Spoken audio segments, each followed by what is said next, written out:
नमस्कार दोस्तों, कैसे हैं आप लोग। उम्मीद करते हैं आप अच्छे होंगे। दोस्तों ये इसका मैंने एक महेश बर्नवाल जी का बुक है एनसीईआरटी साठ संग्रह कॉस्मोस पब्लिकेशन का। इस बुक का मैंने एक ओवरव्यू आपको दे दिया था। चलिए आज हम इसका एक चैप्टर आपको करवाते हैं। चैप्टर देखिए, इसका पहला चैप्टर क्या है, उसका कुछ इंपॉर्टेंट क्वेश्चन है। आप इसको वीडियो को आराम से पॉज करके आप चाहें तो पढ़ सकते हैं। देखिए इसमें पहला जो दिया है वो भारतीय राज्य व्यवस्था है। तो चलिए इसका देखते हैं पहला क्वेश्चन क्या है। पहला क्वेश्चन जो है दोस्तों वो है रेगुलेटिंग एक्ट 1773 द्वारा सर्वोच्च न्यायालय की स्थापना कहाँ की गई थी। तो कलकत्ता में 1774 ईस्वी में की गई थी। अगला क्या है, भारतीयों को भारत के प्रशासन में भाग लेने का अधिकार किस अधिनियम के द्वारा प्राप्त हुआ था। तो चार्टर एक्ट 1833 के द्वारा। अगला है भारतीय विधान परिषद को बजट पर बहस करने की शक्ति किस अधिनियम के द्वारा प्राप्त हुई थी। भारत परिषद अधिनियम 1892 के द्वारा भारतीय विधान परिषद को बजट पर बहस करने की शक्ति प्राप्त हुई थी। अगला देखिए क्या, केंद्रीय विधानमंडल सर्वप्रथम किस अधिनियम द्वारा द्विसदनीय बनाया गया था। तो 1919 के भारत शासन अधिनियम के द्वारा केंद्रीय विधानमंडल सर्वप्रथम बनाया गया था, द्विसदनीय, बाई कैमरल। अगला है भारत के राष्ट्रपति को अध्यादेश निर्गत करने की शक्ति मूलतः किस अधिनियम से प्रेरित है। भारत शासन अधिनियम 1935 से भारत के राष्ट्रपति को अध्यादेश जारी करने की शक्ति प्राप्त हुई है, ऑर्डिनेंस। और भारत का जो संवैधानिक विकास है वो देख लीजिए आप, ईस्ट इंडिया कंपनी के अंतर्गत और ब्रिटिश क्राउन के अंतर्गत। ईस्ट इंडिया कंपनी के तहत जो भारत का संवैधानिक विकास हुआ था उसमें regulating act 1773, Pitt's India act 1784, charter act 1793 और चार्टर एक्ट 1813, चार्टर एक्ट 1833 और चार्टर एक्ट 1853। ब्रिटिश क्राउन के अंतर्गत जो हुआ था भारत का संवैधानिक विकास, उसमें भारत शासन अधिनियम 1858, भारत परिषद अधिनियम 1861, भारत परिषद अधिनियम 1892 और भारत परिषद अधिनियम 1909, भारत शासन अधिनियम 1919, भारत शासन अधिनियम 1935, भारतीय स्वतंत्रता अधिनियम 1947। अगला देखिए इसमें क्या है, केंद्र में द्वैध शासन व्यवस्था किस अधिनियम के द्वारा लागू की। तो भारत शासन अधिनियम के द्वारा, भारत शासन अधिनियम 1935 के द्वारा केंद्र में द्वैध शासन व्यवस्था लागू की गई थी। और अगला है ब्रिटिश भारत में किस अधिनियम में संघीय शासन का प्रावधान किया था। तो भारत शासन अधिनियम 1935 के द्वारा। अखिल भारतीय संघ स्थापित करने का प्रावधान किस अधिनियम में किया गया था। भारत शासन अधिनियम 1935 के द्वारा अखिल भारतीय संघ स्थापित करने का प्रावधान किया गया था। भारत के संविधान में केंद्र और राज्यों के मध्य किया गया शक्तियों का विभाजन भारत सरकार अधिनियम 1935 पर आधारित है। जो भारत में जो केंद्र सरकार है और राज्य सरकार के जो विभाजन किया गया था वो किस एक्ट के तहत किया गया था। तो भारत सरकार अधिनियम 1935 के द्वारा किया गया था। एक निर्वाचित संविधान सभा द्वारा भारत के संविधान का निर्माण करने का प्रस्ताव किसके द्वारा किया था। क्रिप्स मिशन के द्वारा। भारतीय संविधान सभा गठन किस के अंतर्गत किया था। कैबिनेट मिशन 1946 के अंतर्गत। कैबिनेट मिशन द्वारा प्रस्तुत योजना के अनुसार संविधान सभा में प्रांतों से प्रतिनिधियों के निर्वाचन किस अनुपात में था। 10 लाख की जनसंख्या पर 110 से। भारतीय संविधान का निर्माण करने वाली संविधान सभा के सदस्यों का चुनाव किसके द्वारा किया था। विभिन्न प्रांतों के विधानसभाओं के द्वारा।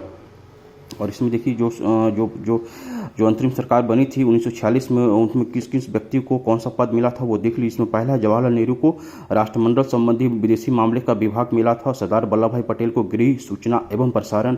और आपका डॉक्टर राजेंद्र प्रसाद को मिला था खाद्य एवं कृषि। जॉन मथाई को मिला था उद्योग एवं नागरिक आपूर्ति। जगजीवन राम को मिला था श्रम। सरदार बलदेव सिंह को मिला था रक्षा। लियाकत अली खान को मिला था वित्त। सी राजगोपालाचारी को मिला था शिक्षा एवं कला। और इसमें नीचे देख लीजिए दिया हुआ भारत शासन अधिनियम 1919 की समीक्षा करने के लिए 1927 में साइमन कमीशन का गठन किया गया था। चलिए इसको पलटते हैं, देखिए इसमें अगला क्या है। अगला जो है दोस्तों वो है भारत की संविधान सभा की पहली बैठक। भारत की संविधान सभा की पहली बैठक कब हुई थी। तो 9 दिसंबर 1946 को भारत की संविधान सभा की पहली बैठक हुई थी। भारतीय संविधान का प्रथम प्रारूप सर BN राव द्वारा तैयार किया गया था। संविधान सभा का अस्थायी अध्यक्ष किसे चुना गया था। डॉक्टर राजेंद्र प्रसाद को। डॉक्टर राजेंद्र प्रसाद को संविधान सभा का अस्थायी अध्यक्ष चुना गया था। संविधान सभा में पंडित नेहरू द्वारा उद्देश्य प्रस्ताव कब प्रस्तुत किया गया था। तो 13 दिसंबर 1946 को नेहरू द्वारा प्रस्तुत उद्देश्य प्रस्ताव संविधान सभा में कब स्वीकृत हुआ था। 22 जनवरी 1947। भारतीय संविधान के निर्माण काल में संविधान सभा के कुल कितने अधिवेशन हुए थे। 12। भारतीय संविधान के निर्माण में संविधान सभा का कितना समय लगा था। 2 वर्ष 11 महीने 18 दिन। भारतीय संविधान सभा के संवैधानिक सलाहकार कौन थे। Sir BN Rao. भारत की संविधान सभा ने वर्तमान रूप में राष्ट्रीय ध्वज को कब अपनाया था। तो 22 जुलाई 1947 को। संविधान सभा की प्रथम बैठक की अध्यक्षता डॉक्टर सच्चिदानंद सिन्हा ने की थी। भारत का संविधान कब स्वीकार किया था। 26 नवंबर 1949 को। भारतीय संविधान पूर्णतः कब लागू हुआ था। 26 जनवरी 1950 को। संविधान सभा देख लीजिए कॉन्स्टिट्यूट असेंबली 9 दिसंबर दिसंबर 1946 को संविधान सभा की प्रथम बैठक हुई, जिसमें डॉक्टर सच्चिदानंद सिन्हा ने अस्थायी अध्यक्ष तथा 11 दिसंबर 1946 को डॉक्टर राजेंद्र प्रसाद को अस्थायी अध्यक्ष चुना गया। संविधान निर्माण का प्रारंभ 13 दिसंबर 1946 को पंडित जवाहरलाल नेहरू द्वारा प्रस्तुत उद्देश्य प्रस्ताव से हुआ था, जिसे 22 जनवरी 1947 को सर्वसम्मति से स्वीकार कर लिया गया और 26 नवंबर 1949 को भारतीय संविधान अंगीकृत किया गया, जबकि 26 जनवरी 1950 को इसे पूर्णतः लागू किया गया। अगला देखिए क्या है दोस्तों, 26 नवंबर 1949 को भारतीय संविधान किसके द्वारा अधिनियमित किया गया था? तो संविधान सभा के द्वारा। जन गण मन को भारत के राष्ट्रगान के रूप में कब अपनाया गया? तो 24 जनवरी 1950 को। भारत सरकार द्वारा अशोक स्तंभ को राष्ट्रीय चिन्ह के रूप में अंगीकृत कब किया गया था? 26 जनवरी 1950 को। संविधान सभा की सलाहकार समिति के अध्यक्ष कौन थे? सरदार वल्लभ भाई पटेल। संविधान सभा की झंडा समिति के अध्यक्ष कौन थे? डॉक्टर राजेंद्र प्रसाद। प्रमुख समितियां एवं उनके अध्यक्ष, संघ शक्ति समिति पंडित जवाहरलाल नेहरू। संघीय संविधान समिति के अध्यक्ष कौन थे? पंडित जवाहरलाल नेहरू। प्रांतीय संविधान सभा के अध्यक्ष कौन थे? सरदार वल्लभ भाई पटेल। और मौलिक अधिकारों एवं अल्पसंख्यकों संबंधी परामर्श समिति के अध्यक्ष कौन थे? तो सरदार वल्लभ भाई पटेल। प्रक्रिया नियम समिति के डॉक्टर राजेंद्र प्रसाद और राज्यों के लिए समिति पंडित जवाहरलाल नेहरू और संचालन समिति के डॉक्टर राजेंद्र प्रसाद। संविधान सभा के कार्यों से संबंधित समिति के अध्यक्ष कौन थे? जीवी मावलंकर। डॉक्टर भीमराव अंबेडकर की अध्यक्षता में संविधान सभा के प्रारूप समिति में 6 अन्य सदस्य M Gopal Swami अयंकर, doctor KM. Munshi, BM. मित्रा, बाद में इनके स्थान पर एन. माधवराव जी आए थे, और अल्लादी कृष्ण स्वामी अय्यर, सैयद मोहम्मद सलाउद्दौला, डॉक्टर डी.पी. खेतान, बाद में इनके स्थान पर टी. कृष्णामाचारी थे।